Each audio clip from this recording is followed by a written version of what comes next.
Les zones humides regorgent de surprises. Des têtards, des loutres, des oiseaux peuplent les marais de Langazelle. Mais l'espèce la plus rare, c'est une mousse. On a une espèce qui s'appelle la sphinx de Lapillet, qui est endémique à la Bretagne en fait. Et sur Langazelle, vous êtes dans sa limite nord. Et en fait, la sphinx de Lapillet, on ne la trouve qu'en Bretagne et en Galice.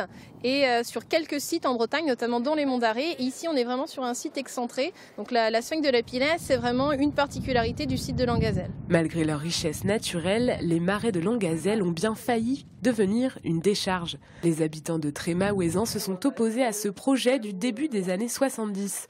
Ils ont gagné et la zone humide est protégée depuis le début des années 80. On s'est aperçu que la zone était très riche au niveau biodiversité et en 1984, on a eu le premier arrêté de protection de biotope du Finistère qui s'est mis sur la zone de Langazelle. Donc aujourd'hui, c'est une zone naturelle protégée et il y a un double rôle puisqu'on a un rôle pour la biodiversité et aussi on a un rôle pour la qualité de l'eau puisqu'on est aux sources de l'Abervrac.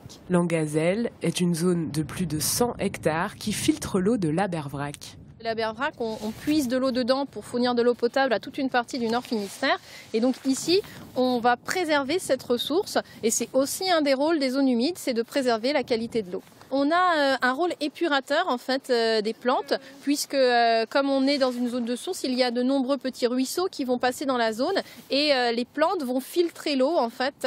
Donc bien sûr dans la mesure où on ne va pas avoir une eau très chargée en éléments nutritifs, mais on va avoir une filtration des plantes et ce qui fait que quand on va ressortir de la zone humide, globalement l'eau va être de meilleure qualité que quand elle y rentre. La zone humide de Langazelle permet aussi de mener des actions pédagogiques. Des groupes viennent en étudier l'écosystème auprès de l'association de Langazelle. Enfin, les marais sont un lieu de promenade. Un chemin de randonnée de 9 km permet de les découvrir.